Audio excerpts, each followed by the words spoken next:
Speaking of my guest, let's bring him in. Ray Slater Berry is an author, a writer, and the head and founder of the content writing agency DSLX. Ray, welcome along. It's really good to have you here. How's it going today? Hello. I am good, thank you. I had a productive morning so far, so I am ready to get stuck into quite a few things today with you. Great. Yeah, we've got so much to talk about. Just Yeah. to give everyone a bit of a taster of what we will chat about, and definitely stick around to the end because Ray has got so many good tips and insights about life writing for an agency. We are going to talk about how writers can get hired and what agencies are looking for, what are the benefits of working with a content agency. And Ray's also got some insights and info to share on neurodiversity in writing. And I think, is it today or this week is World Dyslexia Day? Is that right? Yeah, this week is World Dyslexia Week, and I think it's today, tomorrow, are the big pushes of the week. So this is good timing for us. Perfect timing. Great. I can see we've got nearly 100 people in here now. That's great. Welcome. We've got Maria, who is joining us from Pakistan. Welcome, Christina. Good to see you. Joanna is conducting interviews in London. Okay, sounds very interesting. Faith from Nigeria, welcome. I'm going to be showing a few of your comments on screen. Ella is here in Leeds, and we've got lots of other people coming in. So thanks for joining from wherever you are. Hopefully, many of you know who I am. I'm Phil. I call myself an English writing coach because I help people with writing, and I'm English, and I specifically help multilingual writers. And many of you, I can see, are multilingual writers when you might be using English to write and to work, and it may not be your first language. So we're going to talk a bit about that as well, because I know, Ray, at DSLX, you employ a lot of multilingual writers. Is that right? Yeah, definitely. We work with writers all over the world. I find that the more diverse our writers are, the more diverse our content is, and the more inclusive that content is in the long run. So it's a plus for us, definitely. That's brilliant to hear that it's not just like lip service being paid to diversity and picking and choosing, we want to show off, that we've got one author from such and such a place. Yeah. I genuinely believe it's like, the more diversity we have, the more we understand each other and the better things get for everyone. So thanks for showing up, everyone, from wherever you are tuning in. Let's get started. Ray, let us know a bit about what are the benefits of working with an agency. Perhaps you could explain what an agency is, and what the sort of process is for working with an agency. Yeah, perfect. So I've got a double whammy of agency experience. I've written for agencies in the past, and actually me breaking into freelance writing, my biggest client was an agency. And now running DSLX, I hire freelancers and we work from the other side of the coin when it comes to agency work. So I think as a writer, when I was writing for an agency and, I still write for DSLX, the biggest thing for me was like a huge diversity of clients that I could work with and get my name on those accounts and build a massive portfolio of, like, I did travel tech, I did health tech, I did med tech. I became an expert in everything. And it really helped me find that area of tech that I specialized in. So this was a big benefit for me as a writer. And then working with freelancers as an agency owner, I think the biggest benefit is that we're able to pick the best talent for a perfect fit, a perfect match with the client that we think is a best fit for. So we have a pool of freelance writers that we work with, that we've vetted, that we've read their content. Most of them we've held interviews with as well. And with these freelance writers, we say, okay, this is your speciality, this is what you're great at. Sometimes we pair them up and they don't know each other, and we say, okay, we're going to ask this freelancer to do this part of this section. We're going to ask this freelancer to do another part of the section. So we're really able to pin down on skills and make sure that the work is as best it can be by assigning it to the person that's at the best fit for that specific task. So it's great on both sides, I would say. Yeah, that's good to know as well, because I mean, I haven't worked for a content agency, and I think in some industries, agencies are seen as, you know, the middlemen who are like sucking the value out of, you know, between what the client pays and the writer. But it sounds like, well, not necessarily the writer, the worker, but yeah, it sounds like you're really good at matching things up, and you're playing that role of facilitator. And I think definitely we need that in the world of writing. I wouldn't say it's just being that facilitator either. Like, we play a huge part in helping our clients either with the SEO strategy and the SEO front end of things, like creating those briefs, creating those outlines, then working with the writer, and then editing. Like, every piece of work that comes from a freelance writer goes through an in-house editor at DSLX before it goes back to the client. So the idea is that a client can come to DSLX and say, you know, we need 40 pieces of content next month, and we have the team and the resources to be able to deliver on that. But everything goes through one person at the end of the day, so that it's delivered as though it was from one freelancer rather than from 40. Because I think that's the biggest struggle that a lot of content managers face, is when they start working with freelancers. You know, this person writes like this person tends to format like this, and it can be like a real headache for them. So we take that off of content managers' shoulders and say, we're going to give you everything as though it was from one person. Even if it means we're working with a team of 8 people to get your content done, you're going to get a finished product that looks the same time and time again. And I think that's the biggest headache we solve for content managers and the business side of things, definitely. That's great. That's a really novel approach, something I haven't heard about or thought about before, and I like it. Sounds good. And you know what, a great benefit that writers actually get quality editing feedback as well. Almost, you know, everyone who comes to me who asks about, you know, my courses or my coaching is lacking good quality feedback. So, you know, one of the ways to get that is by you know, spending at least some of your career working for a company like yours. So that sounds awesome. Yeah, I think agencies, if they're willing to put the time into your writers, you can get so much valuable feedback on improving your work while getting paid to work. So I think that in the first agency that I ever wrote for, I ended up stepping into a role with them that was more of a content manager role. And part of our kind of, how do I say it, like quality assurance, was that I would randomly pick one article per writer per month that they had on their books. And I would give really in-depth feedback on, even though that article had already been published, but I would say, oh, this is the really in-depth feedback that I can help you lift your work for the next month. So, and we had like this tiered system where writers would start off on like a bronze tier and they work their way up. The pay would reflect that climb, and that climb would be justified on how they go up on these feedback sessions that I would give with them. And if they listened to that feedback and implemented it in the content that they wrote for that agency the following month.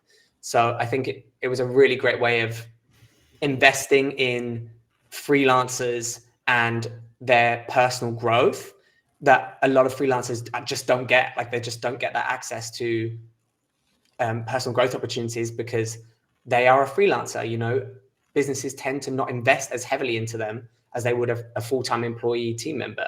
So I think that I'm trying to implement that in my agency as well. Is like, I want to see these freelancers get better at what they do. I don't want to just see them delivering month on month and feeling like they're not going anywhere and they're just earning a salary. I want to see them grow and improve. And that's happened with a couple of our long-term freelancers.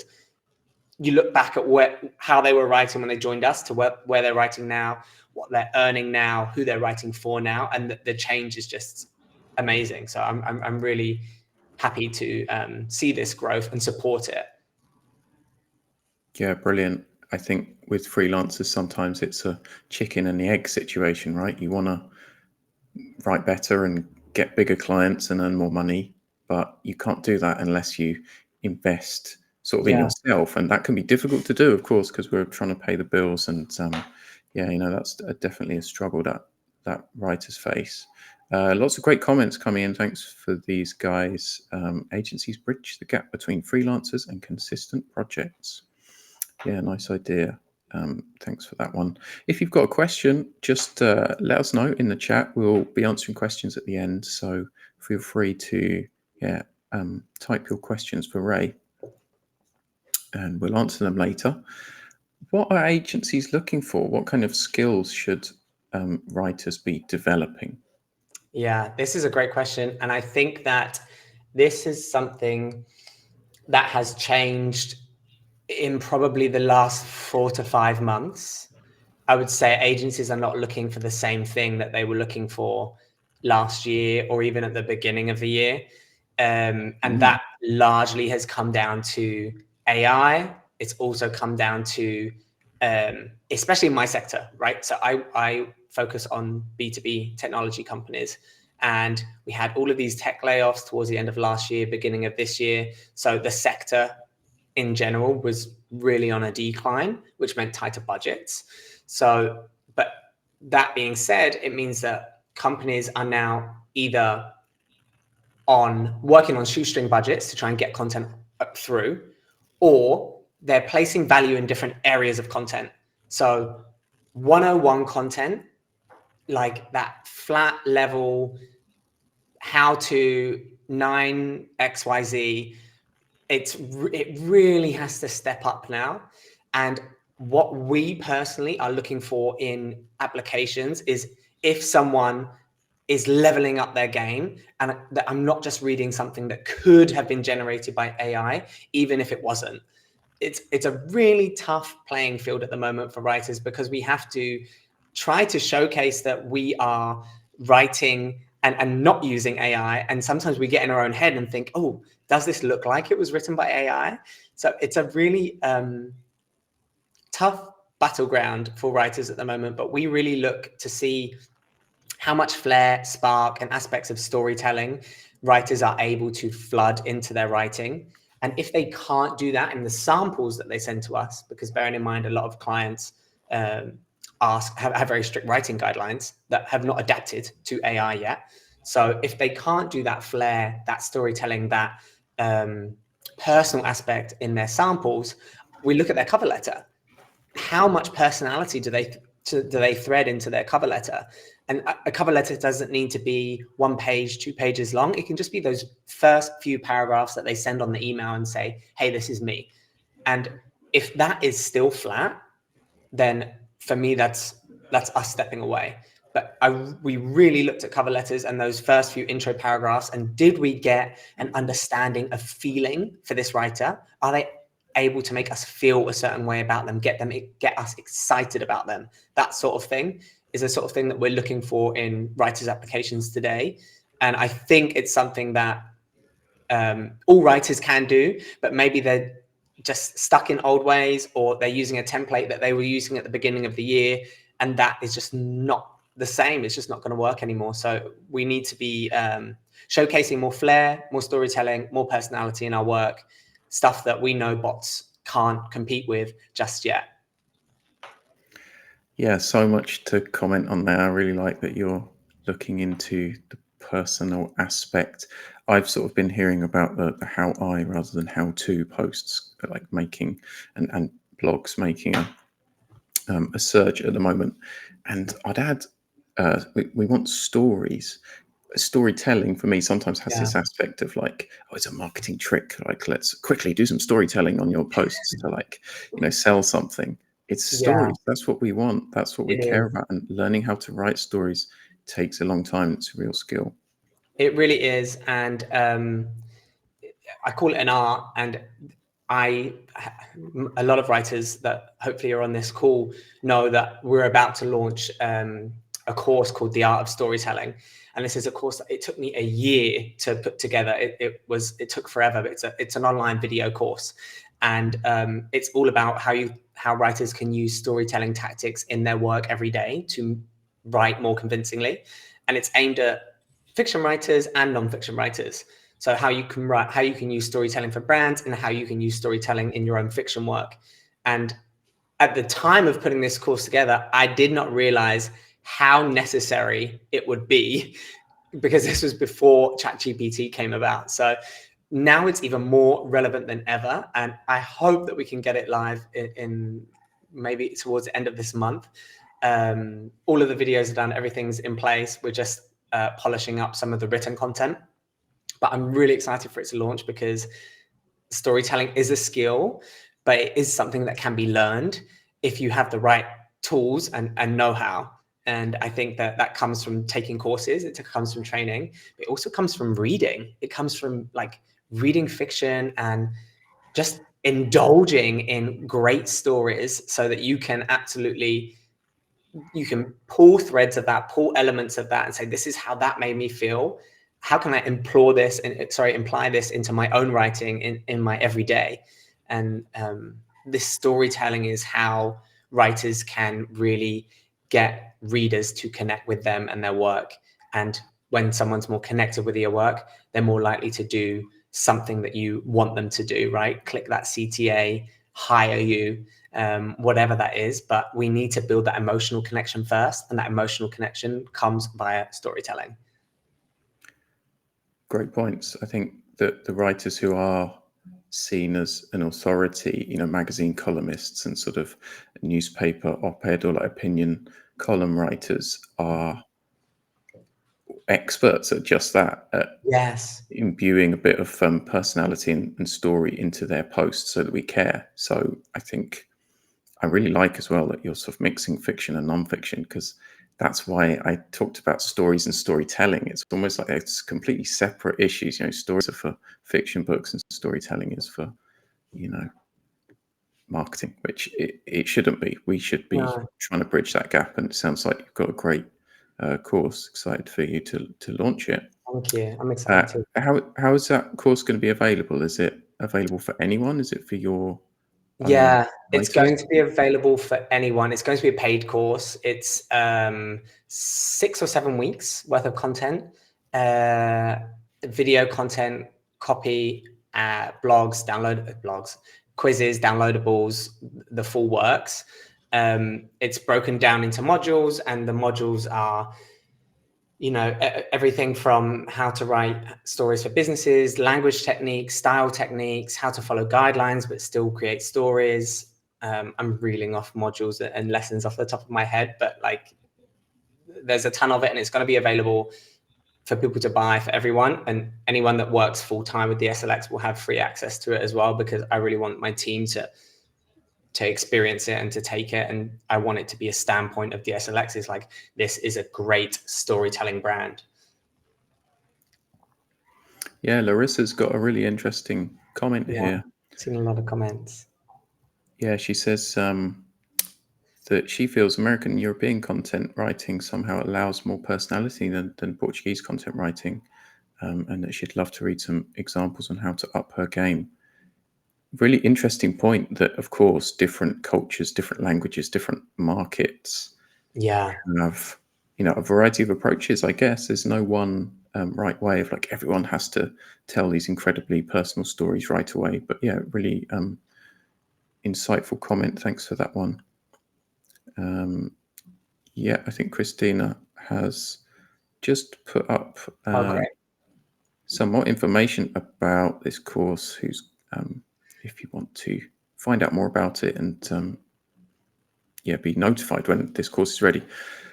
Let's back up a minute to your history, Ray. How did DSLX start? What's your journey to becoming an agency owner?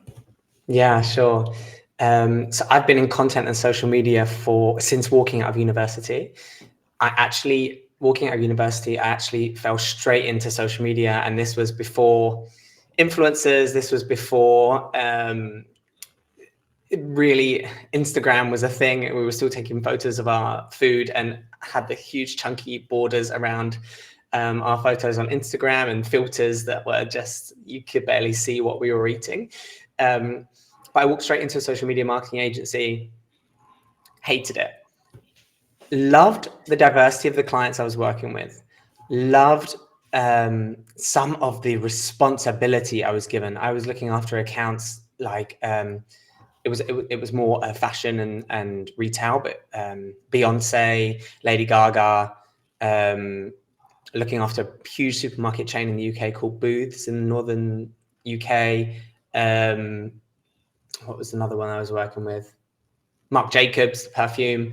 So I had these massive accounts that I was looking after, and I adored that, but I hated the management. And I've been really transparent about saying that for my whole life. It was awful. It taught me how to not be a manager. And then I went off and I moved to Barcelona. I worked in content social.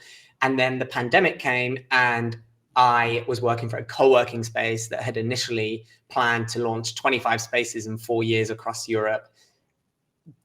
Didn't happen. Co-working was like the last thing on anyone's mind during this time. So my hours got cut and I started freelance writing to make ends meet. And I walked out of that first pandemic after 4 months of work, with 4 or 5 clients, earning more than my full-time job and working less. And I was like, what have I been doing? Like, why didn't I do this sooner? But of course, in the pandemic, there was this huge spike in demand for online content. So I was flat out, and I did this for a year. I was freelance writing for a year, and just more clients kept coming. And people would email me and they would say, Ray, I heard you're really busy, but do you have time for one more client? Which to me was crazy. I wasn't telling anyone I was too busy, but they were hearing this and people were talking. And so my business, my freelance business kind of grew, and by word of mouth grew in the B2B tech space. And then after a year, I had dabbled in outsourcing some work to some freelancers. And one of them was Ella, our first hire. And I said, Ella was just wrapping up university. I said, what are your plans for after uni? And she said, oh, I don't know. I just want to chill for the summer. And I said, okay, don't make plans. I think we're ready and we're going to do this. And DSLX was born just over 2 years ago. Logo, branding. I wanted to build something that was bigger than me. And I think, mission aside, looking at it from a real business standpoint, freelancers on their own are only able to do so much. And so you're always going to reach some type of ceiling if you don't build something that is bigger than just you. And that's what I was thinking, is like, this is clearly bigger than me now. How big can this go? And how big do I want it to go? And if it's going to go bigger than me, I may as well do something good with what I'm going to do. And that's when I said, okay, what am I passionate about? What do I care about? And for me, you know, I'm dyslexic, and teachers were like, you want to be a writer? What are you crazy? What are you thinking? You're dyslexic. Like that makes zero sense. But I was so in love with storytelling, and I was so in love with writing, that I just said, this is what I want to do, and I'm going to make it happen. And so DSLX is born, short for dyslexia. And the mission of the agency is to empower dyslexic and minority group writers to write. These are the people that I want to represent. Those type of people that have been told that they can't because of who they are, or what they have been told is going to hold them back. So I'm really passionate about empowering people to do what they love. And I may as well start with areas of discrimination that I am associated with. Like, I'm dyslexic, I'm gay. I am a writer in the tech space, mostly straight white male spaces, and I'm a dyslexic writer at that. So I had never been able to disclose in any job application that I was dyslexic before. I thought it may hinder me getting work. And now I'm like, if you're dyslexic and you're applying to us, sing about it, because it's the very thing that makes you you. It's the very thing that makes you unique, and it's the very thing that we should celebrate. So I want any writer to be able to apply to DSLX and come exactly as they are, live their best lives, live their truest lives, and they do their truest and best writing in turn. Sorry, that went on. I'm I very was looking passionate for about a clap emoji, but I'll just give you a physical clap for that impassioned speech. my sweat on. Couldn't agree more. I think it's, I myself have learned a lot about diversity and neurodiversity. I was just talking about it today with a friend, and I think it's, hopefully becoming less of a stigma and something that we're accepting of when we read different types of writing. And yeah, I hope to see more of it. I mean, I'm a short story writer myself. I love short stories because you can experience that diversity. You can read stories from all around the world, from all parts of history, and all types of people as well. So I recommend, in addition to reading great examples of what you're trying to write, read short stories because it's a great Yeah, I have a great feeding book. ground. Actually, it's just here. I'm not going to try and get it down because it's on a shelf. But No One Belongs Here More Than You, is it? Yeah, by Miranda July. It's a collection of short stories, and it is so good. I would highly recommend it. Each one is just like takes your breath away. Brilliant. Yeah, thanks for that. All right. So you talked a little bit about. Well, let's dive more into dyslexia, into neurodiversity. Am I right in saying it's World Dyslexia Week this week? Yes, it is, and we have lots of content going out about it. This mission of this agency is to empower these dyslexic writers alongside minority writers, and we're trying to do that in whatever way we can. But a huge part of that is building awareness around dyslexia. So I've appeared in a couple of talks at primary schools.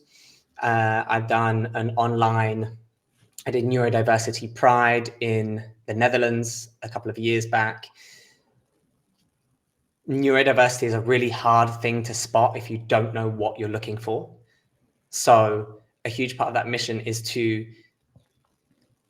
help people become aware. Either that's children, that's their parents, that's people in full-time work, 30s, 40s, 50s that have never considered it. And they think how their mind works is how every mind works. But actually, you might be dyslexic, or you might be dyspraxic, or you might have ADHD. There's so much around neurodiversity that just needs awareness. It just needs someone to be able to say, oh, this is what I'm looking for. And then when you know what you're looking for and you maybe spot a few trends, you can say, okay, I need to get myself tested. I need to get myself affirmed that I do or do not have this. And then once that's done, my goodness, the whole way that you live, the way that you work changes, because you now know the tools that are going to enable you to do better work. So our mission is to bring that awareness up around dyslexia so that people can go and say, I might have it. And there's nothing wrong with having it. It just means that we work differently. And so we need to understand how we should work to be our most productive and successful selves. And that's not the same style that how everyone else works. And that's not the same way that the traditional education systems teach us. So we have to figure that out.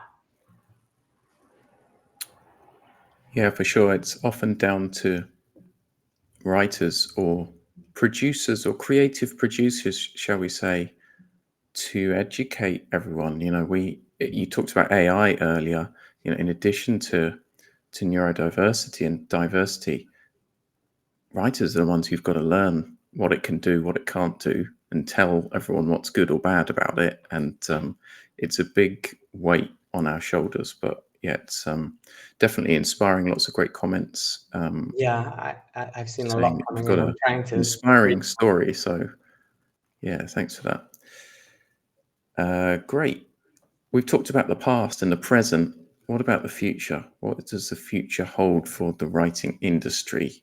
Yeah, It's been a pretty tough time for many of you out there, I'm sure. yeah. Some of the people listening are, struggling with work. That's totally okay. It's totally normal. We're in a difficult period.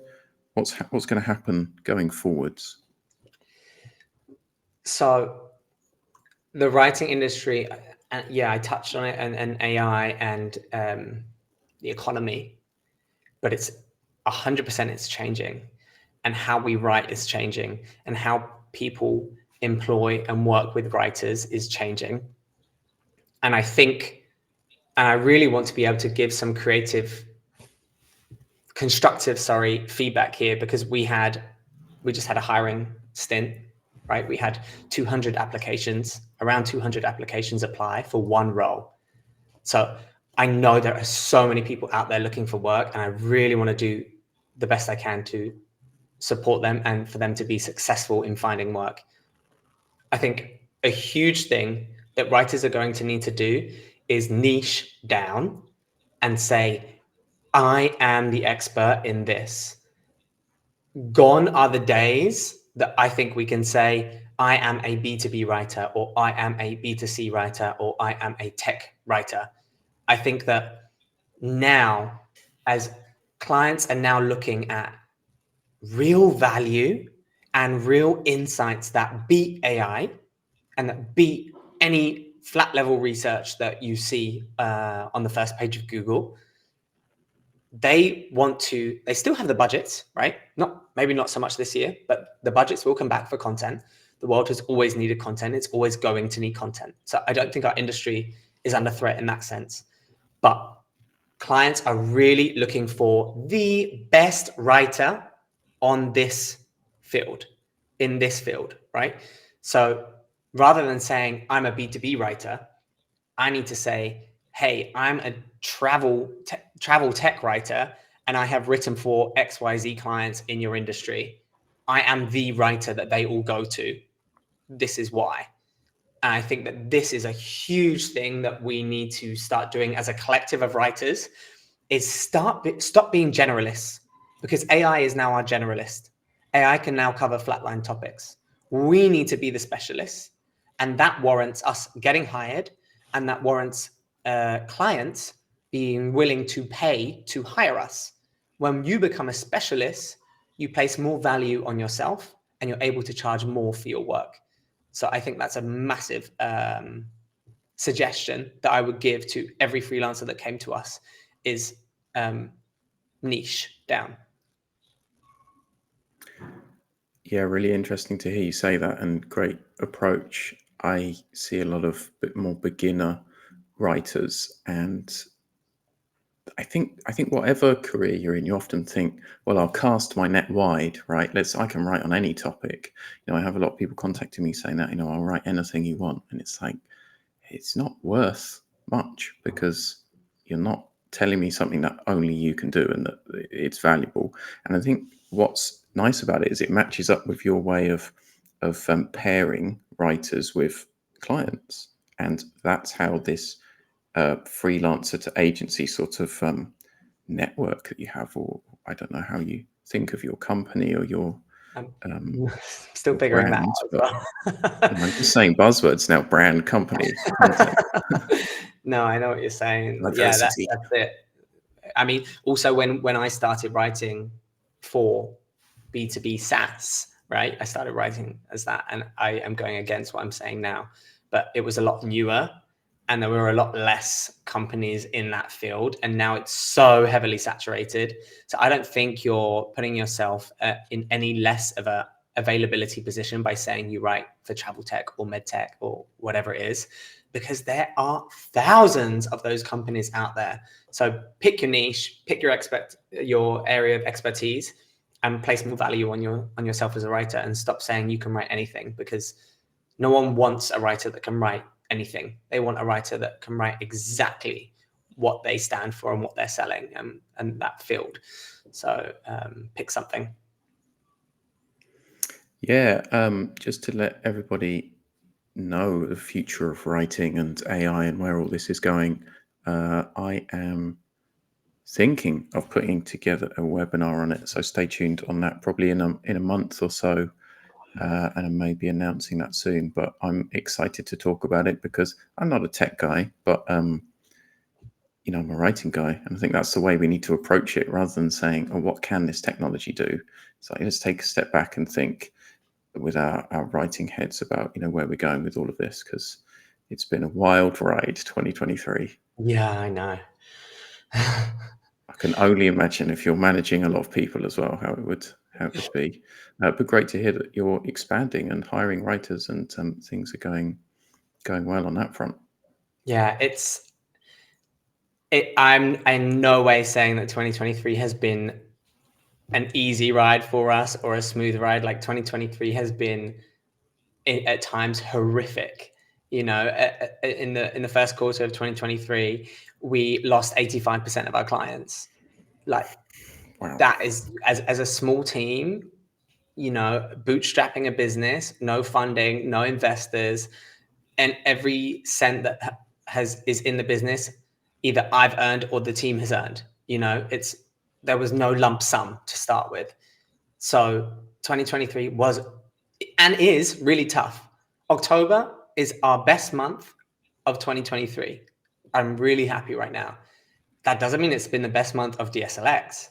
Like our best months were still last year. So it is a really, really tough climate. And I so understand any freelance writer at the moment that is struggling for work, because we are too. Like just because I have an agency doesn't mean that we're in any better position than any other person out there. And so it has been a real struggle for us as well, but we've persevered. And I think that us surviving and not needing to let anyone go during this time, because a lot of agencies have had to let writers go. Animals coming to mind is probably the most famous one. I think they had to let go about 25 writers this year, or 27. It's awful.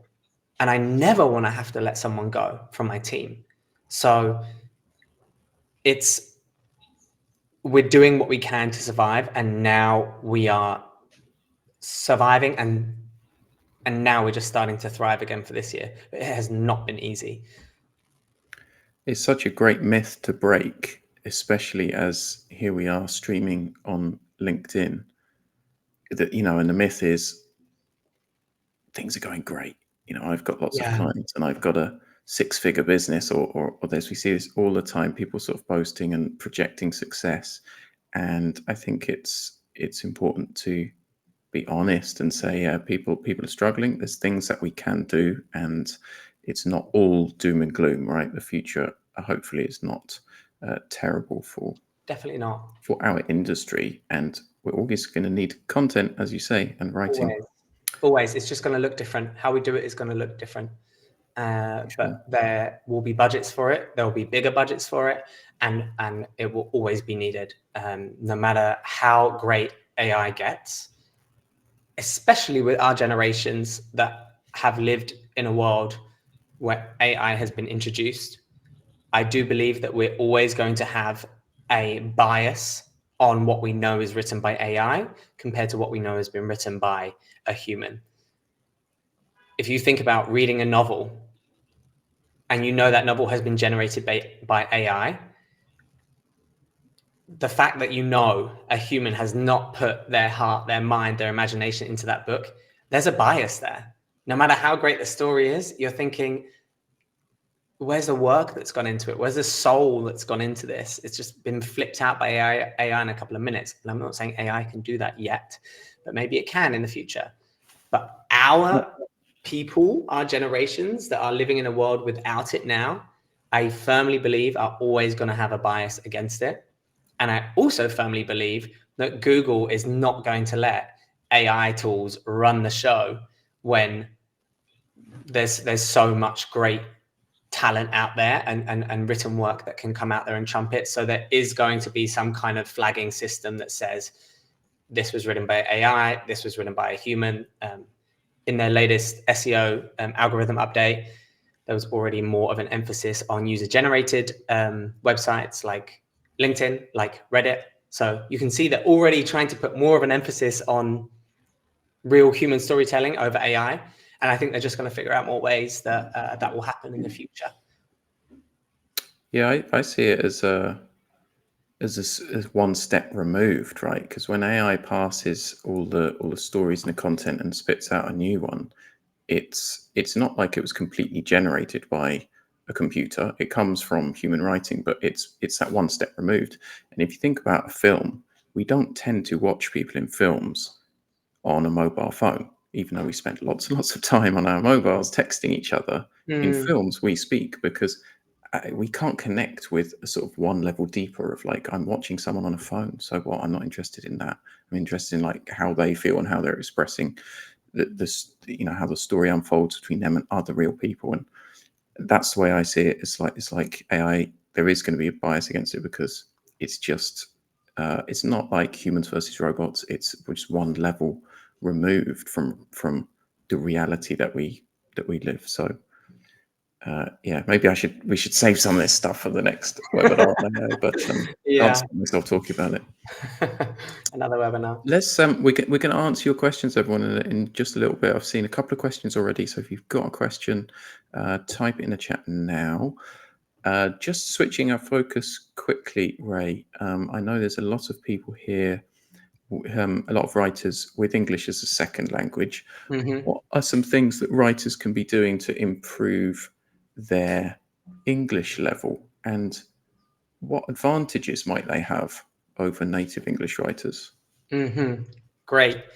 I always want my writers to be readers.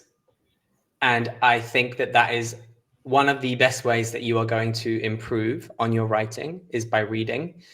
And that does not mean that you should be reading research materials for the blog article you're writing. Read something you love, enjoy, are passionate about, is different from your day-to-day work. And you will be so surprised how much that can affect the quality of your work, the style of your work, the way that you write for businesses. So I think for any writer where English is a second language for them, I think reading in English, fiction, other blogs that you're really passionate about, areas that you're really passionate about, but not what you write every day. I think that can really, really improve your writing ability. And I think that any writer that has English as a second language,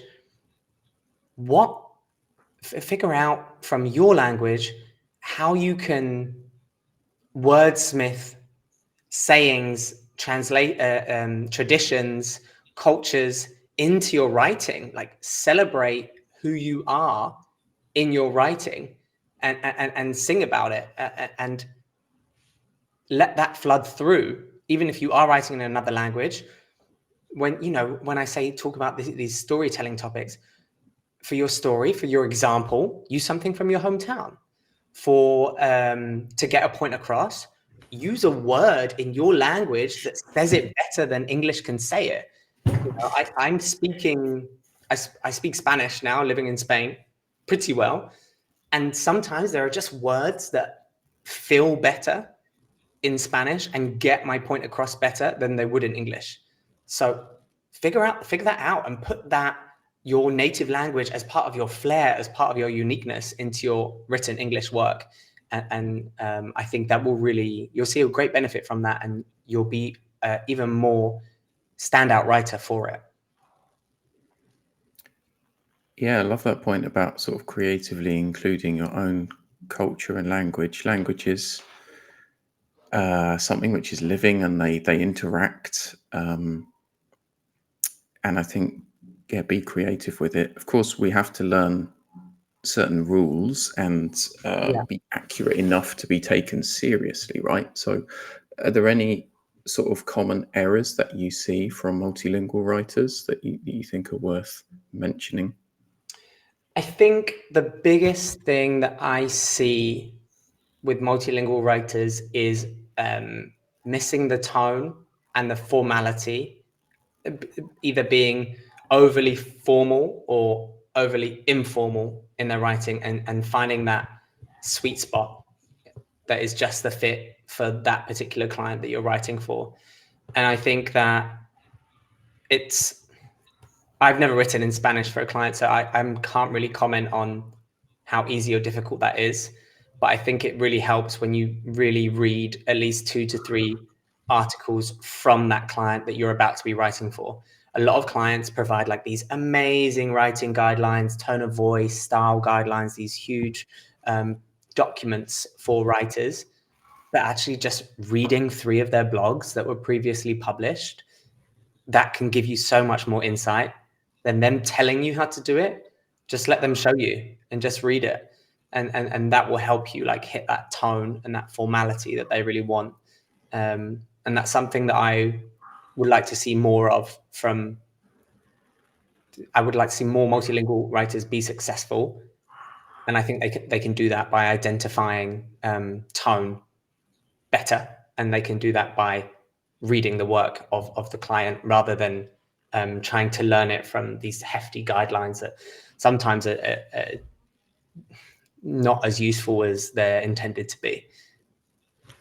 I think it's very tricky for language learners to do this in English because there's a lot of different levels of formality. It's not just like we have tu and usted, right? There's a huge range and spectrum of what makes something formal or not. And I think when writers read work, they need to be breaking out that formality into many different concepts. It's not just whether a particular word is formal or not. It can be the grammar of a particular sentence. It can be, whether or not it uses contractions and style choices. It's so many aspects, and I think that's definitely a skill that second language English writers should be looking to develop.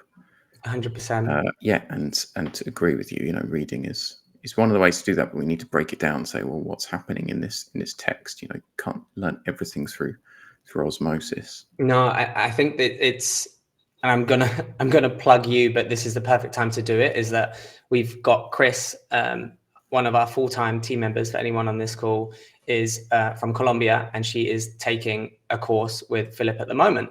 And Chris had felt like, I'm sorry, Chris, for naming you, but Chris had felt like she had hit a glass ceiling with her vocabulary and with her, with the level of writing that she had got at. And I think she's done 2 classes with you now, or 3. Yeah, we just had our second session yesterday, I think. Yeah, and she's getting into the thick of it with grammar and with structure and with really like breaking down how to write again. And I think I'm going to learn a lot from her taking this course, but I think this is exactly the step that she needed to break this glass ceiling that I think a lot of multilingual writers hit, is really breaking it all down again and then rebuilding it up with all of that new knowledge that you have, with all of these new technical skills that you gain from a course like this. So I'm really excited to see the writer that Chris evolves into after completing this course with you. Sorry, Chris. Yeah, me too. It's great for, I mean, we need to break things down rather than build them up sometimes. People don't need more and more and more information or hacks and tricks. It's like taking what we do and taking great pieces already and breaking it down, saying, well, let's think about this. Just one thing, right? Because it's very easy to get overwhelmed. But yeah, thanks for the shout out, and looking forward to continuing the course. Yeah. The group course with quite a few other writers on it too. So hi to any of you guys if you're watching or listening. Brilliant. All right, let's answer some questions. Yes, we've I got saw a few so minutes many. left, so I think 1 or 2 of the questions have probably been answered. Here's a good one from, I'll just put it on screen. Yeah, here we go, from Sharon. What's your take on certification or courses for a writer? I was just reading the rest of that question as well. So I think certifications and courses are great, but I think there's a lot of them out there, and you need to find the one that's right for you. It can be really hard to cut through the noise because, in today's world, anyone that has an Instagram account, is a content creator, is a public figure, is able to create a course. The validation on these courses is determined by the person that creates them. However, there are a ton of this also means there are a ton of great people out there that are hosting courses that previously would not have been able to because they didn't have the tools and tech to do so. So there are a few platforms that I have used in the past. I did some SEO courses online, very beginner level, maybe 3 or 4 years ago, that gave me an introduction into SEO.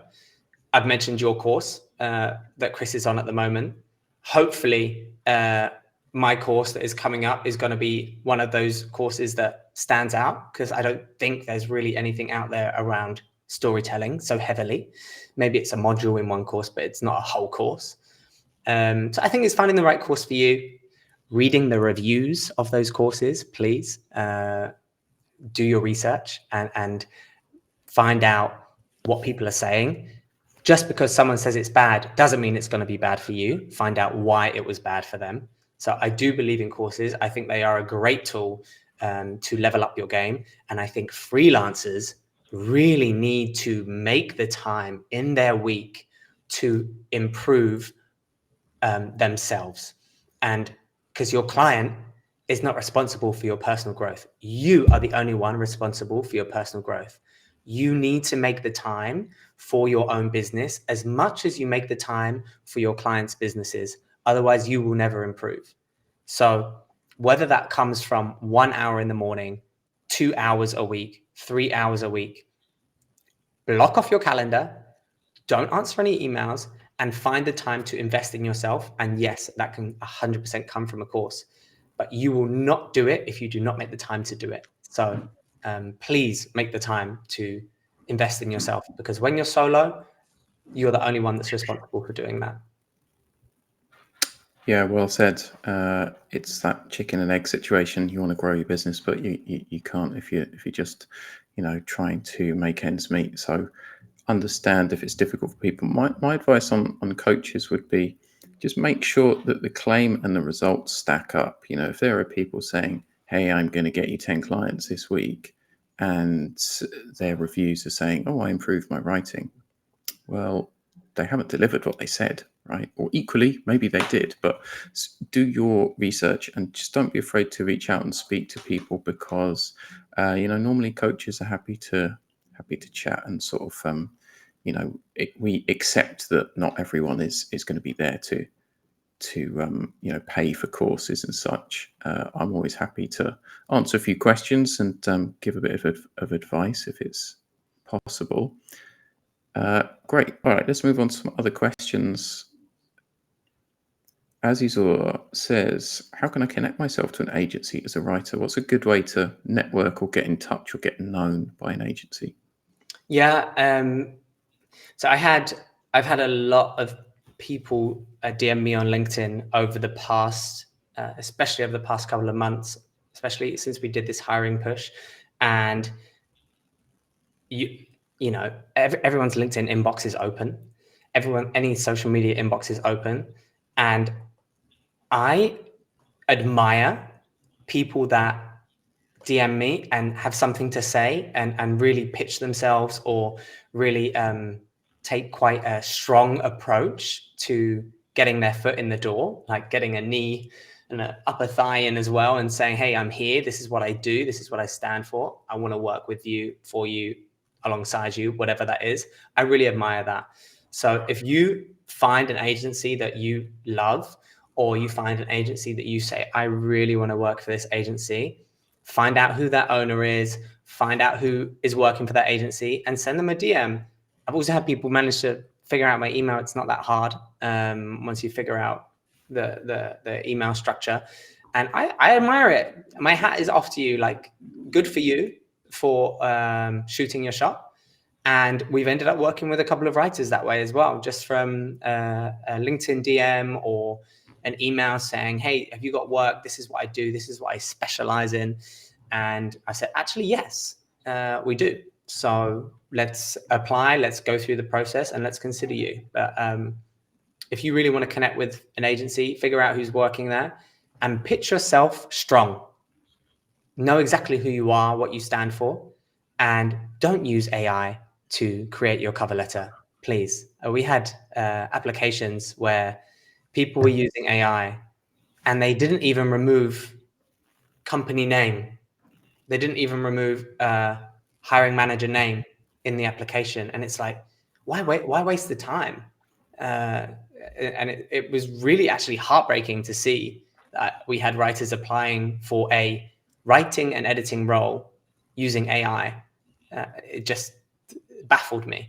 So if you really want to connect with an agency, or you want to like apply for a role, inject every ounce of personality and charm and storytelling that you possibly can into that first hello and grab their attention.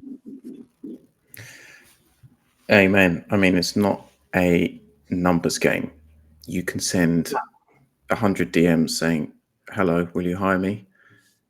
You know, if it's that generic, and if you've not taken the time, it's a time and fit game. So if you 100%. figure out why you're the right fit, and you tell the agency or prospective client, whoever it is, how, you know, why it would be good for you to work together, then yeah, much better approach.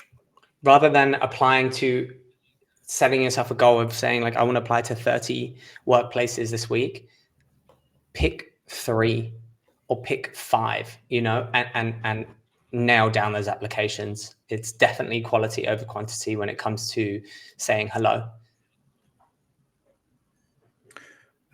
Yeah, brilliant. Oh, I've just seen another question from Sana. Actually, maybe you could answer these two together. Okay. It says, can you expand on personality versus AI storytelling highlights from the course? Well, no spoilers, but I need to get the modules up in front of me.